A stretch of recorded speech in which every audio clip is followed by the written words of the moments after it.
This is the 3 a.m. conversation that you really want to be a fly on the wall for.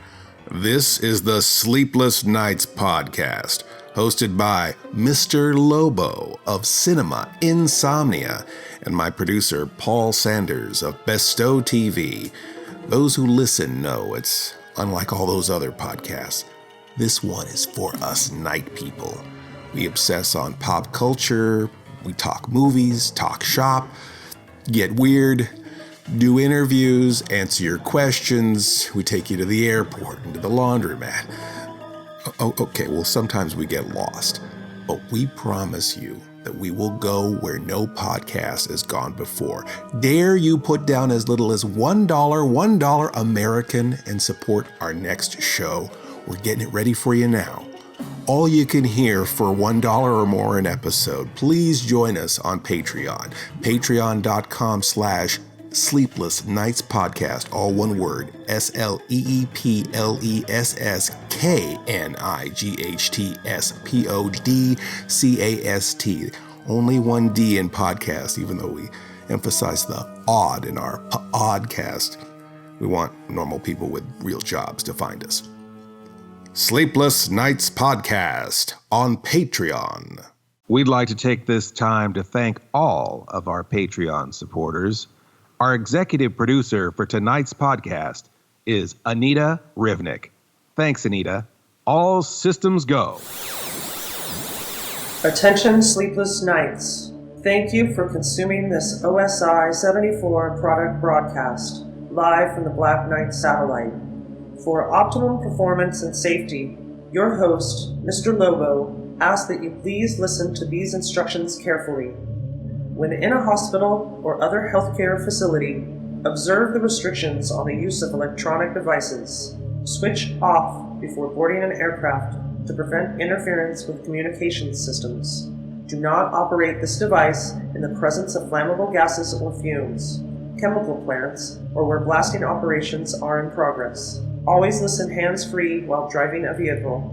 Failure to observe these instructions may lead to immediate termination. It's time now for the show to begin. Thank you. Have a very pleasant evening.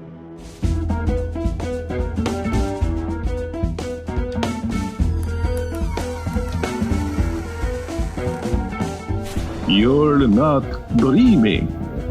You're listening to the Sleepless Knights Schlocktober Spookabration Fest.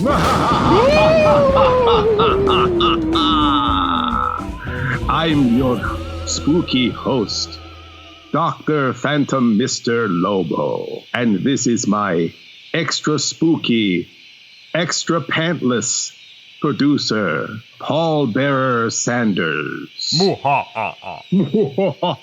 why are we both doing the same accent? I don't know. Blah, blah. No, blah, blah. It's so spooky in here. Well, it's just not spooky enough. We have to make it more spooky, kids.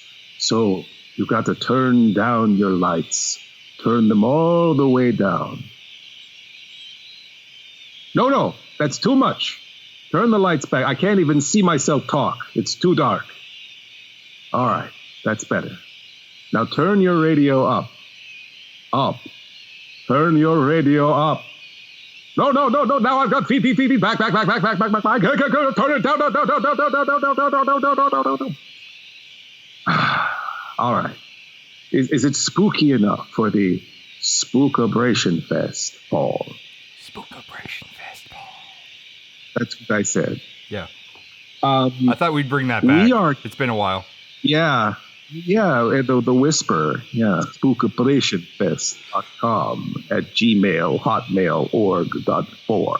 Spookafest.com/emails/ all that other stuff he said, because I can't remember because that was 5 minutes ago. Now you gotta keep it down a little bit. You're gonna wake the little fiend in this room here. Now, Paul, you have a little stowaway speaking of, this is kind of a little creatures. I mean, this is what Halloween is all about, what October is all about. Like, you have a familiar. Yeah, just not very familiar with it, but hum a few bars and I'll sing along later.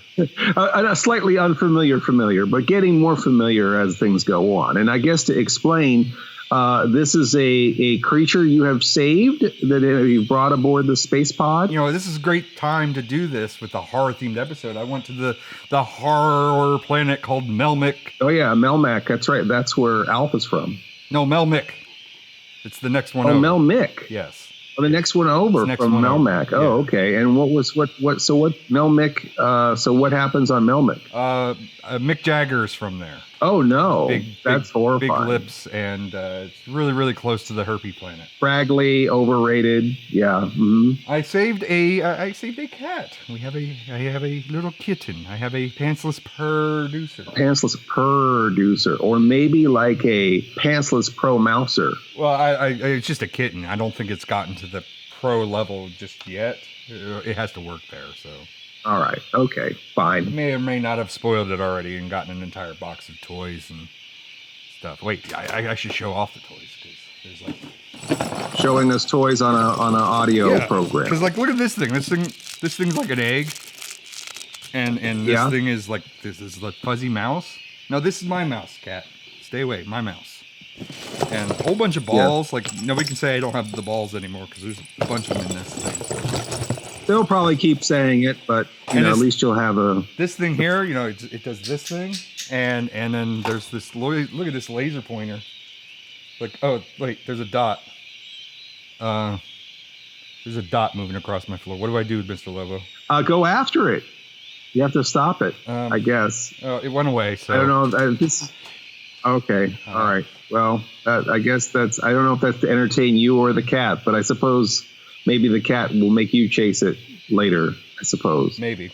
I think that the fact that you've got a little mostly black kitten in your possession is kind of very fortuitous because we're talking about all things Halloween and October. And I think, when I was a kid, and I don't know if they still do this, but they used to tell you to keep your cats inside during Halloween. Did they do that out here?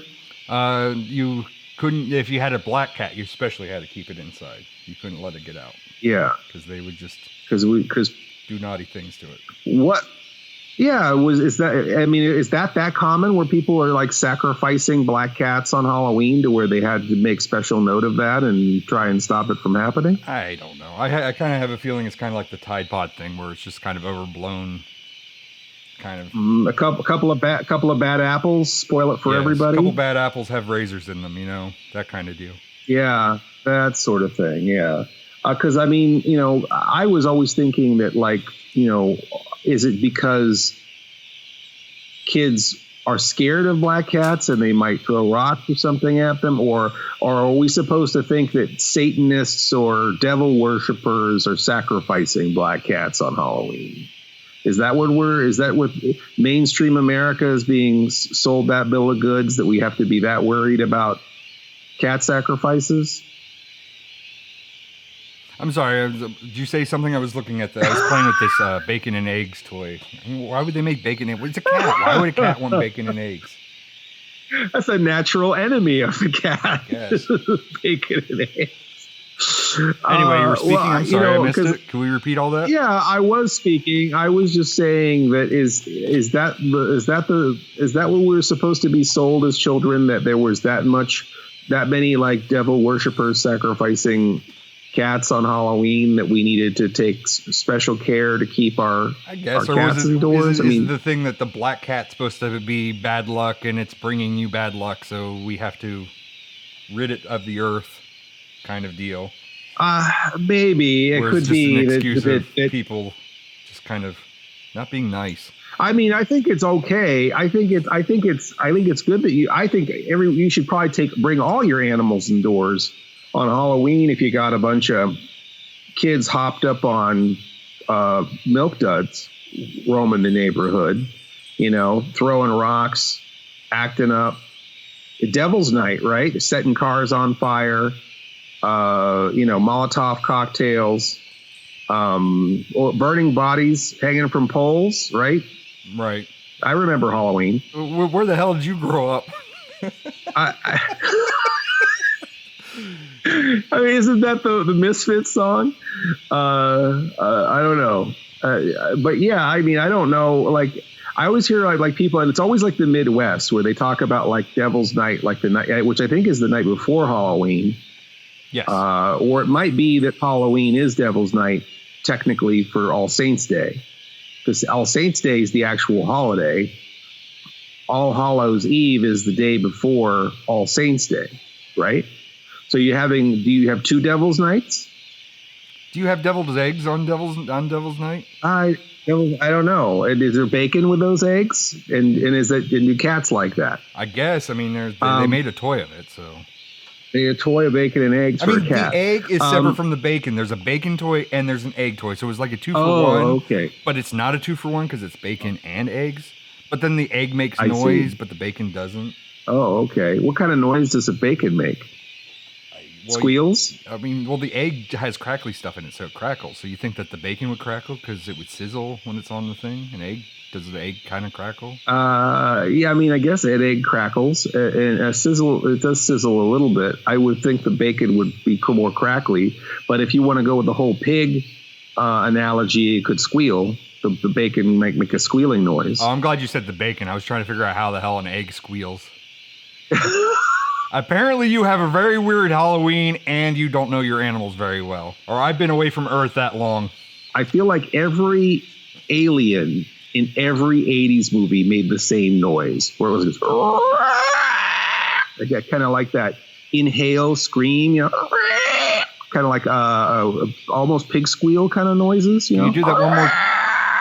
Now, was that an animal or was that a door opening? I guess that could be like the inner sanctum, the creepy door opening.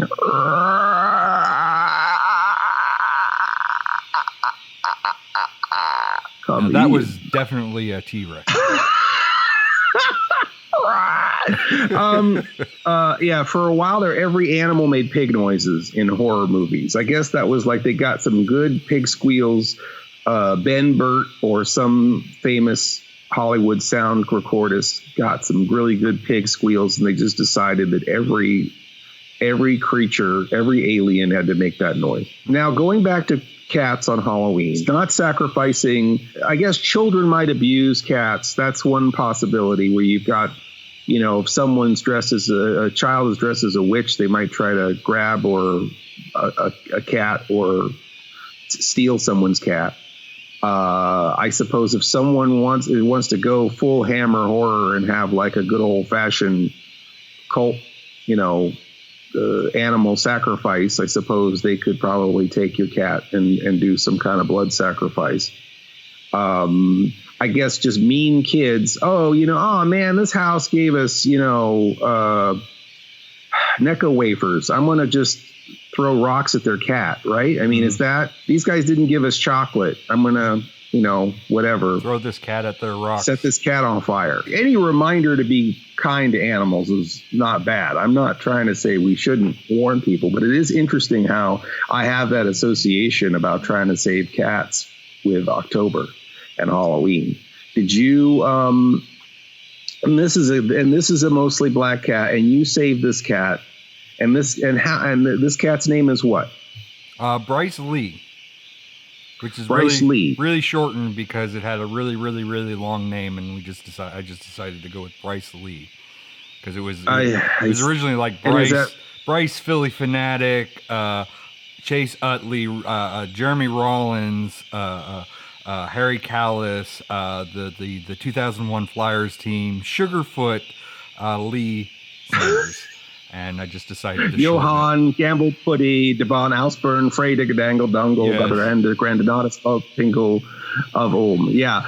I think that is very common for cats. I don't know what it is. I think it's the combination between the indecisiveness of what to call a cat, plus all of our feelings about that cat, and probably all our own unexpressed ambitions or fandoms but I feel like when we got a cat The cat had 5,000 You're names. supposed to stop at 40. We were naming it a bunch of every single thing. And then at one point,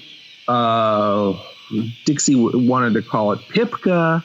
And then at another point, it was supposed to be, she wanted to name it Winslow Leach. And another point, she wanted to name it this and that and the other. I was calling it Garbage Cat. There was all these names floating around. But the thing that kept happening is we were, for the most part, the cat had so many names that we, for the most part, just called it Baby Cat. Baby Cat. Where's the baby cat? Baby Cat, Baby Cat. So when we were at the veterinarian, and I love the veterinarian, by the way, because they're always like, you know, are you the daddy? I'm like, no, I did not sire this animal. I am a human. That is my pet. My problem with the vet is that they give very bad, very low grade like lollipops. They kind of taste like dog biscuits. I don't think you're supposed to eat those. So, well, when I go to the doctor, they give me a lollipop. It's like I go to the vet. It's like, oh, this lollipop is brown and shaped like a bone and tastes like crap. But thank you anyway. Yeah. I'll pass. Yeah, they don't have as good a bedside manner at the vet, I guess. Oh wait, that red dot is back. I think I need to go catch that. Can we go to break while I go get the red dot? All right, Paul needs to catch the red dot, and we'll be back with more of our Schlocktober Celebray Spookabracia-thon Festival 2000. Oh, I almost got it. Make Halloween fun with one-stop shopping at Woolworth or Woolco for your Halloween needs. Costumes from $1.83 to $3.99, like $6 Million Man, Bionic Woman, superheroes, Batman, Superman, Spider-Man, and a new favorite for girls, Holly Hobby. You can get wrapped candies of every kind, bubblegum, lollipops, fun-sized candy bars. Get this Halloween record, Sounds to Make You Shiver, just $1.89. Make Halloween fun and easy. Make just one stop at Woolworth or Woolco.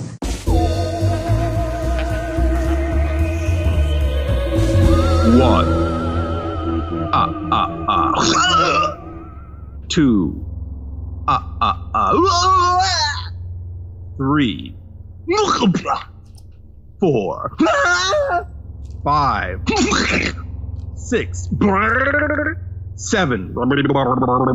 8.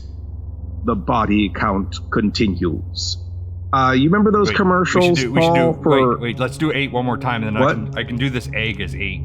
You do the sound. You do the sound effect for 8. Yeah, just do 8. And all right, one more time. Sorry. 8.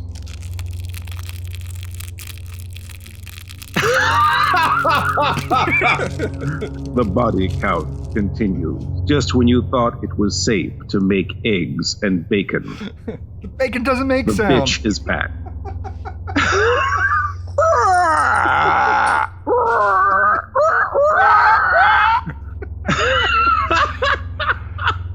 Wait, you do the alien, and I'll do the door creak. Okay. Horror films. I, of course, have an association with horror films. Among many other things, I'm a horror movie host. I never really, unfortunately, we never can afford to show, other than at a live event. You know, I never get to show, Halloween. Well, you showed a lot of that. That was a lot of. Yeah. That was dinner. What did you have tonight, by the way? Because I can kind of see most of it. Smell the candy corn. Yeah, that's still whole. You should chew.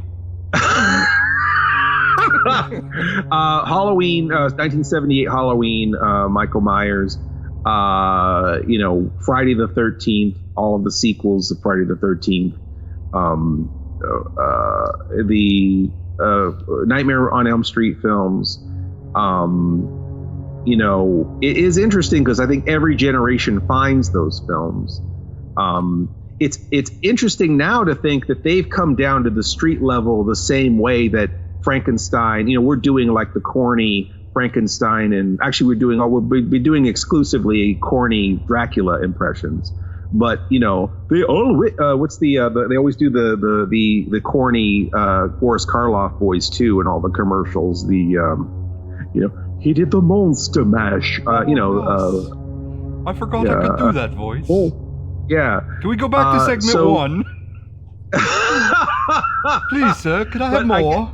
But, first you have like a movie so terrifying that they had to come out, like Frankenstein, they had to come out and just, the owner of the studio had to come out and say, look, this is going to be too scary. If you need to leave, we understand. Oh, Dracula, people were fainting in the theater because Dracula was so horrific. And now it's like, it's so impotent, it's like you can just see them on Slurpee cups and, candy wrappers and giant plastic pails with their faces on it. They don't have that same, they don't strike that as much terror as they do fun in people. Like they kind of spark fun in people. And I never thought that, as a child of the 70s, that Michael Myers or, going into the 80s as a teenager, seeing the Nightmare on Elm Street films and the Friday the 13th films, that Freddy and Jason would be like Frankenstein and the werewolf and the mummy, where they're like kind of cartoonish and fun. Like we don't think of them as, we don't think of them as scary anymore, do we? All that stuff was always marketed to kill children. This is not allowed for children. Stay away. Oh, sorry, I should go back to my Boris Scott. This is not allowed for children. Stay away. It was very much marketed to children.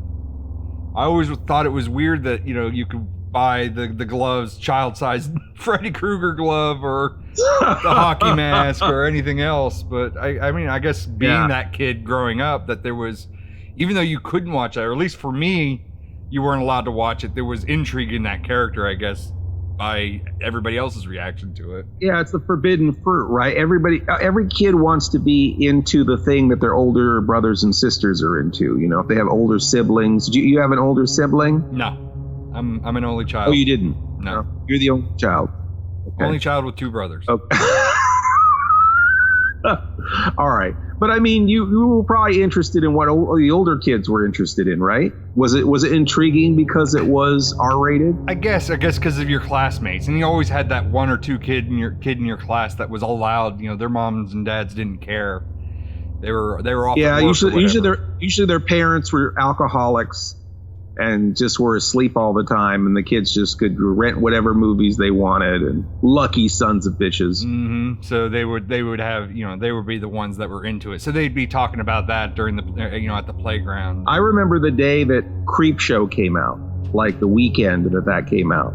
And then the Monday afterwards, there was a couple of kids who'd seen Creepshow, and they were like trying to tell us about the cockroaches bursting out of the guy's face, and the Leslie Nielsen buried up to his neck, and the guy turning into a grass monster and blowing his head off.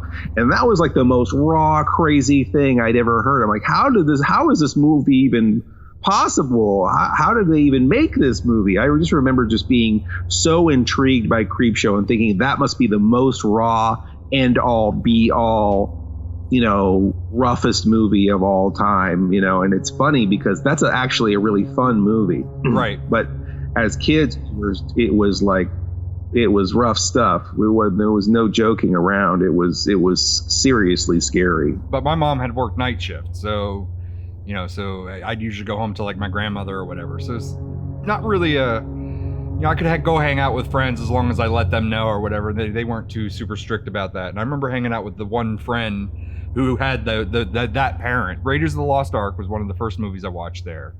And that was kind of one of those things where it's like, oh, I get to watch this without, parent supervision and stuff. Then you get to that ending, it's like... It's really funny because the whole reason that we have like a PG-13 is because of Steven Spielberg between Poltergeist and Raiders. Oh, that's right. Because Raiders was probably still PG at that time. It wasn't until Temple of Doom. Yeah, people's faces getting melted off. That was family fun.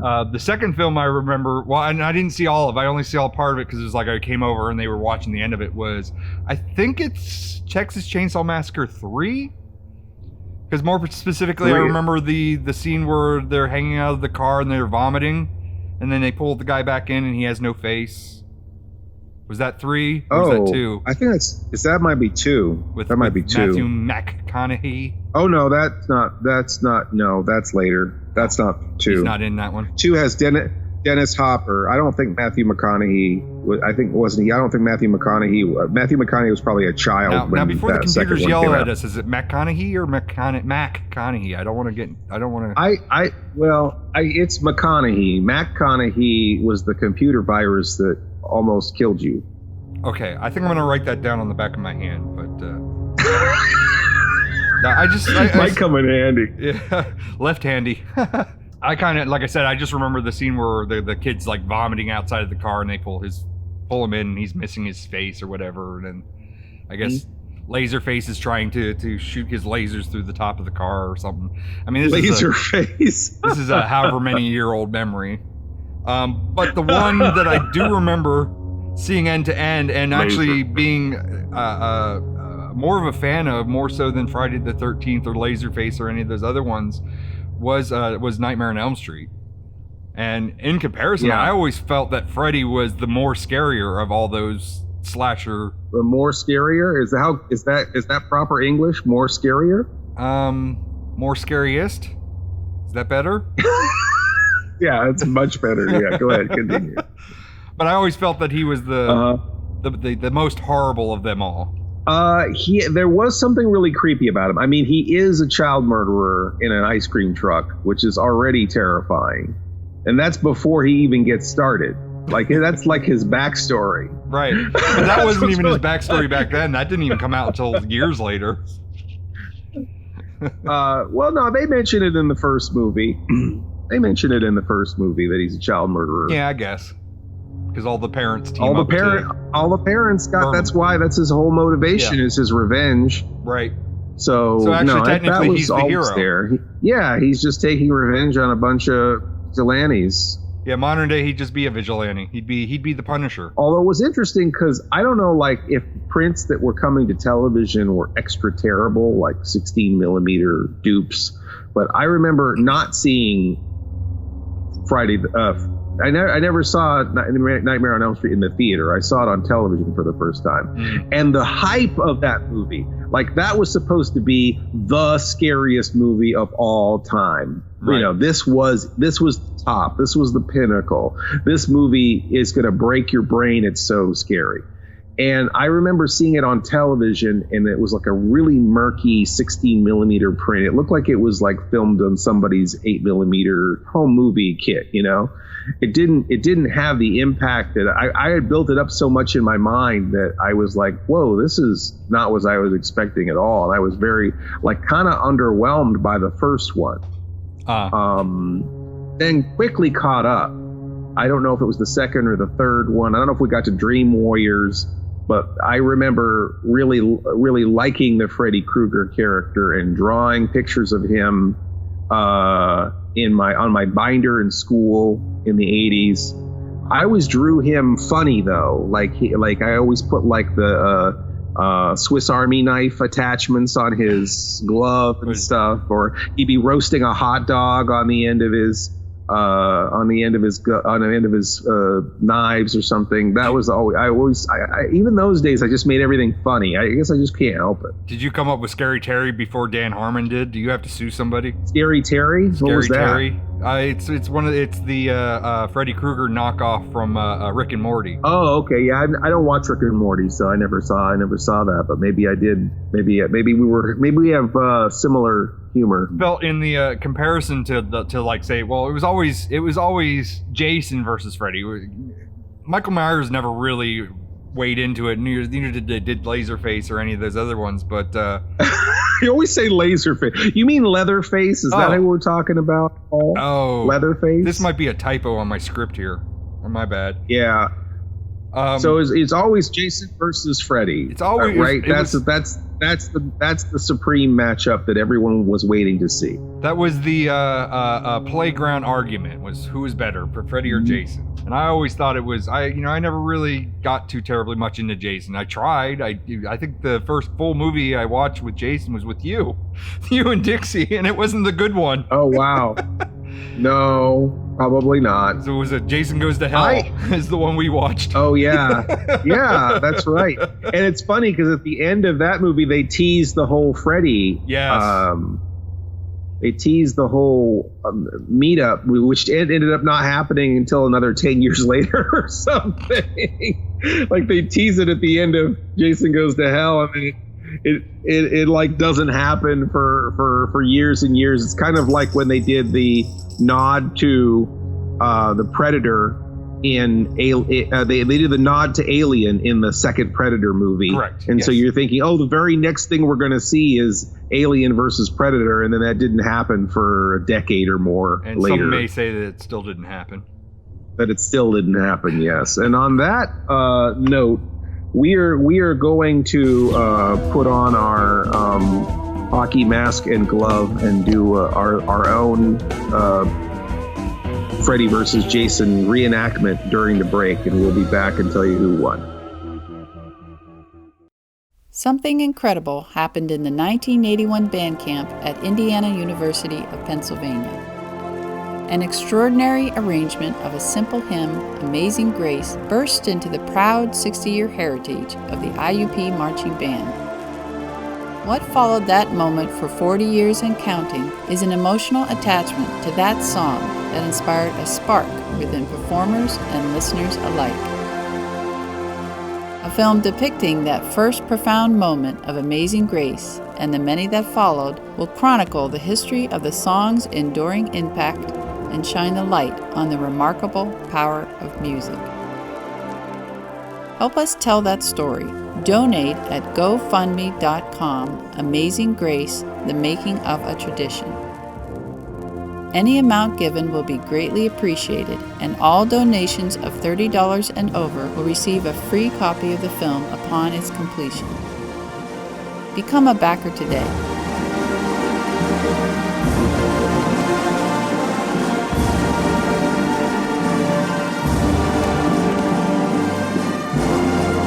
Thanks for your support.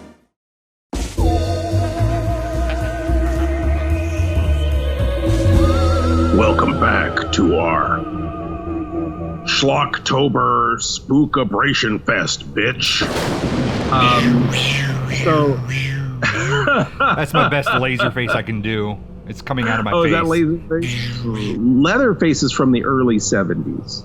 Right. So he's kind of in a different arena than Jason and Freddy, who were more a product of the 80s. Michael Myers, I think, started the whole let's just have a holiday that a killer comes out on. I think that's what Michael Myers brought to the genre. Although if you want to go back even further, I think really Psycho is kind of the beginning of the slasher genre. Right. Where you have it's kind of always a sad story, right? Where it's like a misunderstood boy with a kind of abusive relationship with his mother, kind of loses his mind, and then he kind of, in the case of Norman Bates, he poisons his mother, which wrecks his mind even more, and then everyone who comes to the hotel, he ends up stabbing and blaming it on his mother, thinking that his mother is somehow still alive and is killing people, when in fact he's the murderer. And so not only do we kind of establish the multiple serial killer victim with the tragic backstory, but we also kind of establish the murderer as the central character, right? I mean, we're really following Norman Bates more than we're following anyone else. Right. You know, it's Norman Bates' movie. It's not really Janet Leigh's movie. She gets killed in the shower in the first act.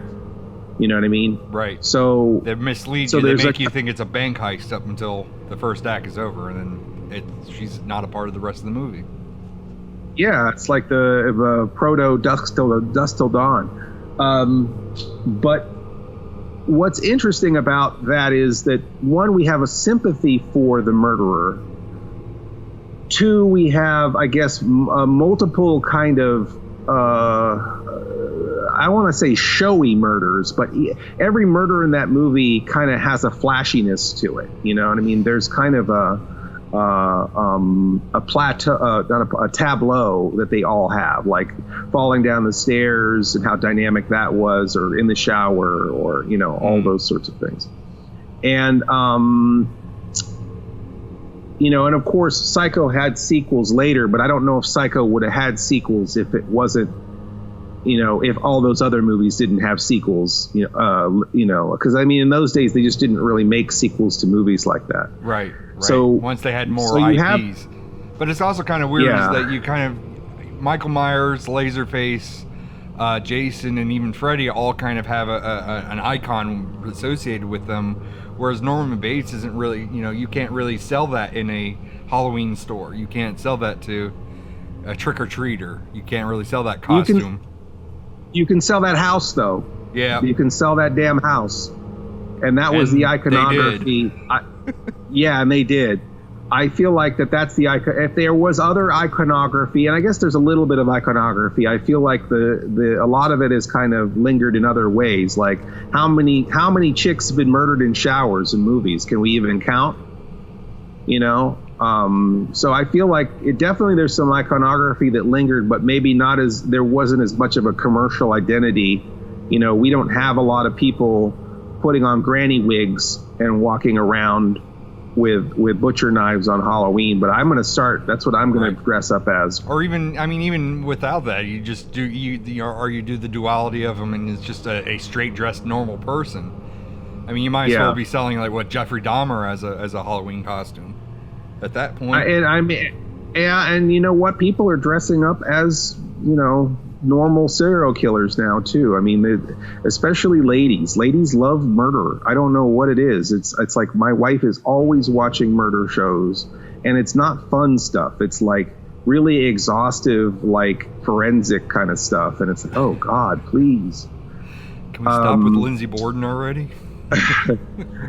Oh, Lizzie Borden's fine. That happened hundreds of years ago. I hate when they're like, the victims are still alive and they're talking to their crying children,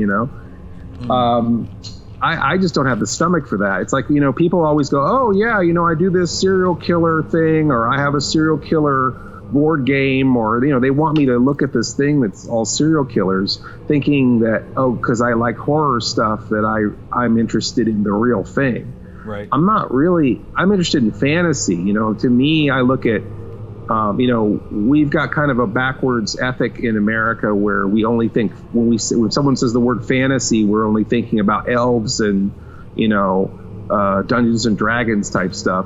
But really, fantasy is the overarching umbrella that science fiction and horror kind of hang from, or the tree that they all grow off of. And so I'm a fantasy fan, and I think that's why I kind of like, Michael Myers isn't just a serial killer. There's a little bit of magic happening with him that we don't understand, and that invisible barrier is what makes him intriguing. We don't really fully understand him. We don't really fully understand his motives. We don't really know if he's mortal or immortal, and I think that's why that character endures and is fun. And the same thing with Friday the 13th, even though they can't keep his damn backstory straight. I still don't understand who that is in the second movie. Did the kid drown, or did he grow up? Was he living in the woods the whole time, or did he drown? Which thing happened? The thing with Friday the 13th, every single movie, it's always been Jason. They never stray from that. They never, not once, not ever. Since the first one, it's always been Jason, right? No, that's not true. Nope, that's not true. That's a lie. It's been not Jason quite a few times. And it's been not Jason more than it has been Jason. Yeah. Just like Michael Myers. We all know it was Michael Myers in the third movie. Yeah, it wasn't. Yeah. Oh, can I take a second can I take a second to say something about this? I've been. Yes. I was over at M, or on Asteroid M, and they have over on the video section. They're starting to set up for Halloween, and they have all these collections out for Halloween. So it's kind of nice because it's like you can get an entire collection of like the Creature from the Black Lagoon. Like they had, like you buy one and you get the entire set. Frankenstein, Dracula, so on and so forth. And then you get down the line, and then there's Halloween 2 and 3 in the same set. It's like, why would 2 and 3? Why would they even put 3 in there? Just 2 and 3's in the set. Halloween is still there. It's still in the decorative glow-in-the-dark packaging, but it's by itself. 2 and 3 are together. I don't get it. Where it's like Dracula, you get the entire Dracula run, you get the entire Frankenstein run, and then it's Halloween 2 and 3. And a lot of people don't even like to acknowledge 3. Actually, I think we came to the point where 3's come back around, actually. I think we're starting to like 3. People like 3 again. I always liked 3, and I was always shamed for it. We used to do sort of clandestine screenings of it, and I'd always plead with the audience to stay and watch Halloween 3, because we would do like a horror-a-thon with 4 movies or something, and I would put Halloween 3 in there. And then I would have to... Halloween 3, everyone would be planning their smoke break or their dinner break during that movie, because Michael Myers, much like the character, I always liken him to the Eddie character from Iron Maiden, where you have disenfranchised, angry teenagers who've established their whole personality on this guy. They've totally this is my guy. He represents my inner teenager angst. He one day will come and kill my divorced parents. And, so people have this kind of love for Michael Myers as an icon. And, he's got no face, so you can just kind of imprint whatever on him, So I can see how you can kind of, if you're an angry teenager, and weren't we all, you just really imprint on that guy, and you just want him to kill a million bastards, and I understand that. But the third movie, or the third movie, was supposed to be the second movie, and nobody knows that. But the original concept of this franchise was that they were going to tell a different Halloween story every year. And the first one was going to be The Babysitter Killers, which is what the name of the Michael Myers story was. And then the second outing was supposed to be Season of the Witch. And the third outing, we'll never know what that third outing would have been. Right. But what had happened was the first Halloween was such a success, it just blew people away, that the studio probably went, okay, well, it's time to make a sequel. And then John Carpenter says, great, I got this script, Season of the Witch. And they're like, well, where's Michael Myers? Well, he's not in this. This is a whole different story. No. We got to make a sequel to that movie that just made millions of dollars on a grindhouse budget. We want more of the same. So it's like, okay, all right. So we'll do a part 2 on this Michael Myers story, more of the night he came home. We'll even make it happen all at the same time. So that whole part 1 and part 2, that will bookend the whole story, and we won't come back to Michael Myers. And then from the third movie on, we'll go to this whole, this idea that we had from the start, which was this anthology where every year doing a different movie. Right. And of course, which kind of makes sense. It was too late. I mean, that makes sense under the name of Halloween. That makes sense versus, anything but Halloween. Yeah. But can you imagine every year having a different movie in a different genre? Like how rich and wonderful and fantastic that could have been. And they got so much venom on that third movie because it wasn't more of the same, that it completely burned that whole concept. So they quickly swept it under the rug and made sequels that were so unforgivably horrible that it's almost like everyone disavows the one after it. And then they completely rebooted it with another Halloween, right? Yep. With the Rob Zombie Halloween 1 and 2. And then with the new one, they disavowed all those movies again and told another Halloween story. With the new one, they did what kind of like Toho did, where it's like all Godzilla movies are not sequels of each other. give or take. They're just a sequel to the original Godzilla. So only the original counts. Yeah. And it's kind of like Halloween kind of took from that book. Yeah, they did that. And what's funny about it is they acknowledge Halloween 3.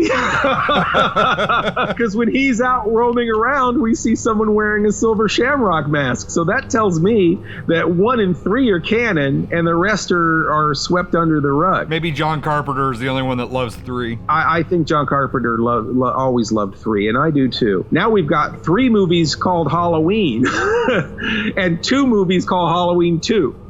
So I can't imagine. Can you imagine a franchise more messed up? Like, they're so screwed now. Like, are they going to have a 3rd movie called Halloween 2? Well, no, we already have a Halloween called Halloween 20. So right, H2O. H2O. Yeah, H2O. Yeah. It's like, well, why is this 20 when it should be what, like 6 or something? I don't know. It's so. I guess it's supposed to be 20 years. I think so. Yeah. It's so messed up. Like, those movies are so messed up. Doesn't H2O, doesn't that disavow the rest of them as well? That's another one that only goes back to the original? Yeah, I think so. Yeah, I think it's another one that does that. I think that's the one that has like Busta Rhymes doing karate on Michael Myers, I think. Yeah, it's so bad. I misunderstood. Very, very misunderstood, I should say. Psycho was somewhat based on Ed Gein, who was a real person who skinned people, made lamps out of them, and wore his mother's skin around. And, he was a real guy. He did the whole flesh suit thing that is always parodied in movies. And then they took a little bit of that guy and did Norman Bates. And then in the 70s, they took a little bit more of that guy and told the Texas Chainsaw Massacre story, which supposedly Tobe Hooper, that was the story his grandmother told him, trying to explain how she understood the whole Ed Gein story. So sort of like a whisper down the lane of, probably his grandmother saw Psycho, read some newspaper articles about Ed Gein, and then tells her grandson, trying to tell her grandson, scare her grandson with a tale of this guy in the backwoods skinning people. And then that ended up being his movie for Texas Chainsaw Massacre, which came out in the very early 70s. And the rep for that movie was so hard. Like, people were like, trying to ban it. They were trying to give it an X rating. And what's funny about it is that these were first-time filmmakers. They were trying to make a profitable movie for general audiences. There's hardly any gore in that movie. There's no language in that movie. There's no nudity in that movie. It's all in your head. And so it doesn't live up to the reputation that it has when you actually watch it. It's creepy as hell, and it's the atmosphere that's created with the Saw family is extremely creepy. But I think a lot of the movies that came afterwards were imitating the rep that Texas Chainsaw had without even seeing Texas Chainsaw. And then I think, and Halloween took it a little bit further. And then, of course, Friday the 13th and Freddy. And, it's interesting to see a genre born of something that hardly had any blood, any nudity, any language in it, when it's famous for all of those things. We'll talk more about slashers when we come back with our Schlocktober Spookabration Fest.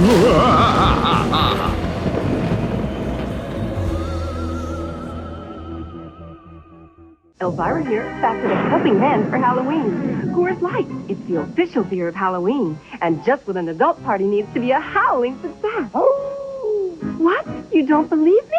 What do you need, like a sign from above? Be sure to visit this display wherever you buy Coors Light. And it's just perfect for when friends drop in. See what I mean?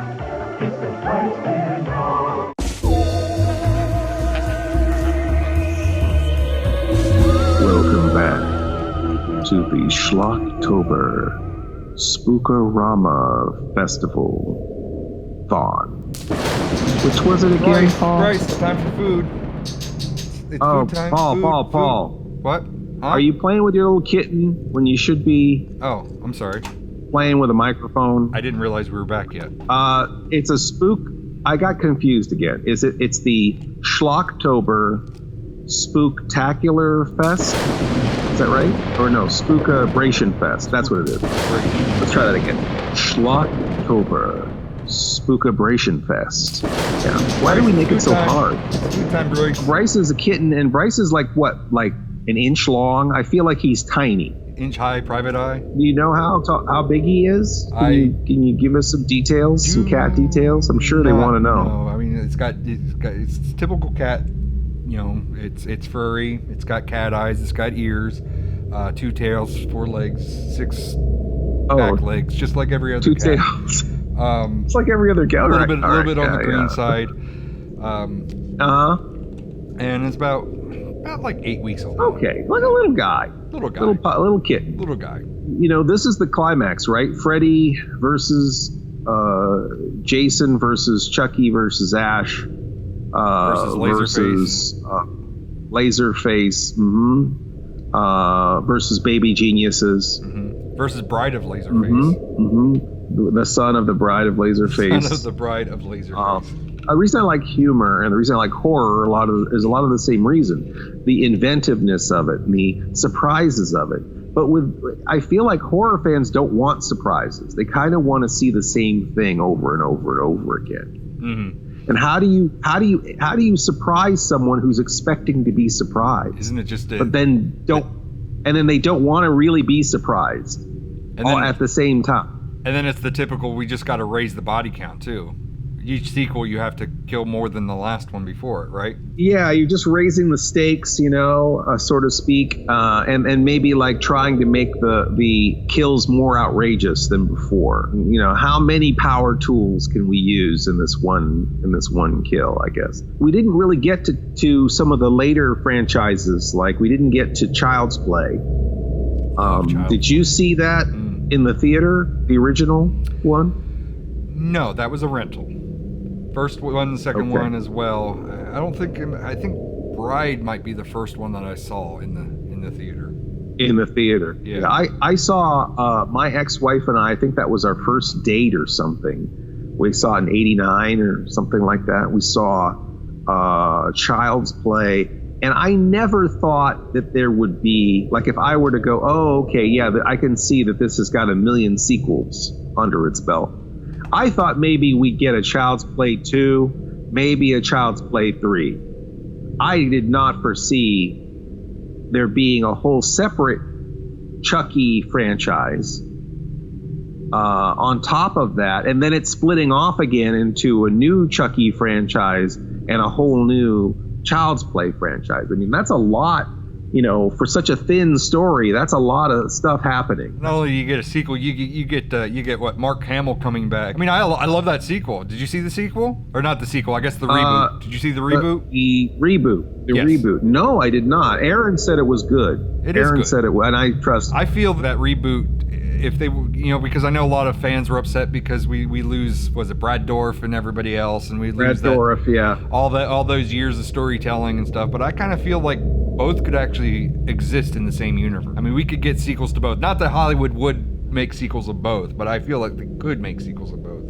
And they're two different camps. Aren't they two different camps? Two different camps of rights, right? I guess. That's my understanding. Yeah, I think it's the writer, the guy who wrote the original screenplay wanted the rights to Child's Play separate from Chucky. And then the people who created the Chucky franchise, I think they did a split, almost like akin to what happened with John Russo and George Romero with the Living Dead stuff, where it's John Russo ended up producing Return of the Living Dead and going that direction with Return of the Living Dead Part 2 and Return of the Living Dead Part 3, and then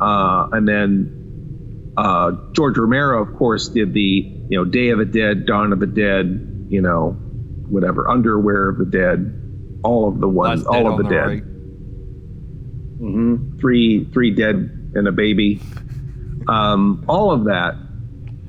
We and not to disparage. I mean, the thing is that George Romero is a legitimate genius, and definitely Night of the Living Dead is an incredibly remembered and beloved film that will live forever, and so are his other films. Like Day of the Dead is amazing. I saw that at the drive-in, and that still holds up extremely well. Return of the Living Dead is is probably my favorite zombie movie of all time. So, like, I love both sides. Like, I like both splits. Like, I don't think that there has to be a winner and a loser. Like the chocolate. Yeah, you know. And I think with Child's Play, I think we have another opportunity there to where we can have Chucky. I kind of felt like Chucky was in danger of getting played anyway, because, like, how many times can they put his face back together? Right. You know? I was never really a big fan of the all stitched together Chucky. I kind of liked him when he still resembled a doll, sort of. Like, now he's almost become something beyond a doll. It's hard to even think of him as a doll. You just think of him as Chucky. It's like a wholly different entity. He's not a My Buddy doll. He is just a demon, you know. Right. There's no, you know, it's hard to even remember he's a toy because he looks so strange. You know, I do like those movies, though, and I even like the silly ones. Like, we talked about that in the break, like the ones with Jennifer Tilly, like Seed of Chucky and Bride of Chucky, where they're more corny. But that seems like that seems to be the route that all horror films kind of go, though. They kind of get the silly. Yeah, absolutely. I agree. They do. I think that you get in danger of making fun of yourself anyway by doing this, by repeating it over and over again. You kind of are in danger of becoming a parody of yourself anyway. So I think sometimes the whoever's directing probably decides, you know what, we should just embrace the fact that we've been here before and try to give this material a different approach by doing it funny. You know, I think sometimes that works. And I think once you get that out of your system, there's room to go back the other way. And I feel like that had happened with the Chucky movies. I think Cult of Chucky and Curse of Chucky were very good. Oh, yeah. And scary. And I really liked Brad Dourif's daughter. Brad Dourif's daughter, what is it, Fiona Dourif? Is that her name? My God, what brilliant casting in having her in there and kind of and you know, having a similar acting style. It was really good, really great. I just think those movies are great. And I like the aspect. So, yeah, which one was it? I think it was Curse. Which one came out first? Was it Curse and then the other one? Yeah, the last two, I was just looking at it because I got confused myself. I think Cult of Chucky was the most current. Yeah, and then Curse came out first. They went the route of advertising that as a reboot and pissing off the fan base and everything else, and kind of like, oh, you know, look, isn't Chucky computer animated at the first half of that movie? Spoilers. I think they went with a computer animated versus a actual real doll. Maybe, yeah. And then, you know, that sounds right. Then he comes back with the Scarface and whatnot. Yeah, but I kind of like that the idea of where they kind of faked you out. They said, oh, this is rebooted. He's going to be digital. Here's all these things that you hate, and then, you know, the first half of the movie goes by and it comes back around and it's back to the original Chucky. Yeah, no, I like that too. They definitely played with the audience's expectations in a positive way to where they ended up delivering instead of burning the fans like typically happens with these movies. So whoever decided to do it like that, good on them, because that was definitely, you know, a welcome surprise in those films. I think that it's very encouraging that you can come back to the well so many times and still come out with a good movie at the end of it. You know, it is exciting that the Halloween movie that we had more recently is getting 2 sequels because it did so well and was so well received. Mm-hmm. And then we haven't had a good Friday the 13th in a long time, and we haven't had a good Nightmare on Elm Street in a long time. You know, those weren't embraced by the fans anyway. So I don't know. Like, I know if they do go forward with Nightmare on Elm Street, I'm not sure what direction they're going to go. I mean, is it possible to bring back? Is it possible to bring back Robert Englund anymore? Is he? I mean, he's not. He never seems retired. He said that I always he's done. see him at a. Oh, okay. He's claimed that he's done, but I'm sure if the paycheck pays enough, he'll come back. Yeah, I mean, that's the secret to success, right? Is to pretend you hate your job. I guess. I'm terrible at it. I have no poker face. I can't negotiate. It's like, I love making movies. What? All right. Pay me in strawberry Pez? Okay. I love strawberry. I prefer vanilla, but okay. Yeah. We're talking about the big two, Freddy and Jason, right? That was always the versus. The person who did Bride of Chucky directed the Freddy versus Jason movie, right? Yeah, unfortunately. Are we certain who won? I think it's always up in the end. Everyone says Jason won, but if you ask Robert Englund, he says Freddy won. Yeah. Well, I mean, Freddy's a goddamn ghost. What could happen to him? Right. He's never ever. You can never ever defeat him. Well, same with Jason. Jason's basically a demon. You're never ever going to defeat him either. So it's eternal. No. So that's why it's a fallacy, right? That's why they wanted an ending where it was a third party at the end, and that was the deciding factor, because otherwise they'd be locked in battle for eternity. Well, we always talk about this. If you're going to have King Kong versus Godzilla, the thing that I think is going to happen, which is probably what's going to happen, is a third monster shows up, and then they both end up fighting that third monster. Mm-hmm. I mean, if you have, Abbott and Costello meet Frankenstein, you have Dracula show up, and Invisible Man shows up. Everyone shows up. Mm-hmm. The three stages. Because it's like you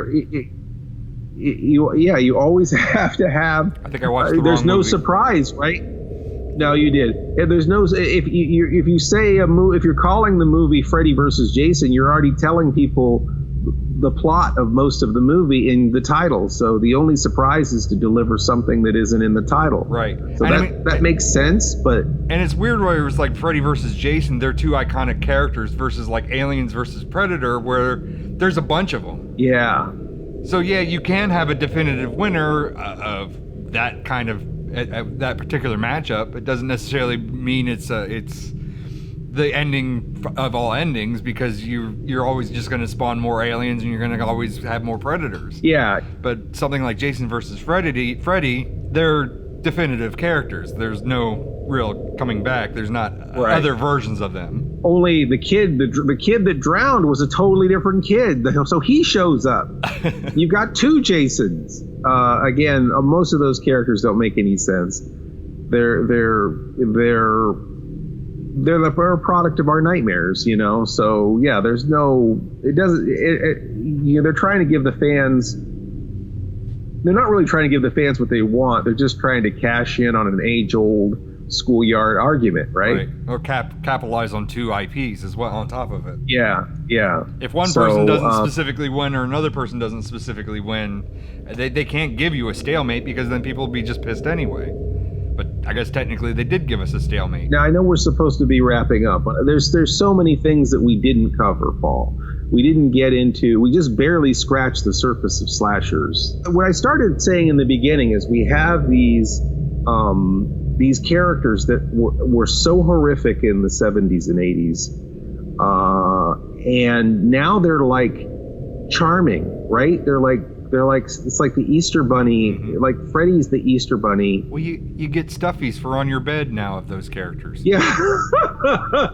Jason is Jason is Santa, and Freddy's the Easter Bunny, and we're so familiar with those characters. I feel like I'm surprised they don't have like they have the monster cereals. Like, we should just have the slasher cereals, right? We should have Slashberry, Hackberry, and Camp Chalky Mask. One of them can already be Captain Crunch, and it's like it just murders the roof of your mouth. Hackberry would be Michael Myers, right? Slashberry would be Freddy, and then Camp Chalky Mask would be Jason. That's what I'm gonna get those ready for Halloween. And I think we've got so much to talk about, Paul, that we've got to come back and do a whole nother show of just Halloween talk. What do you think?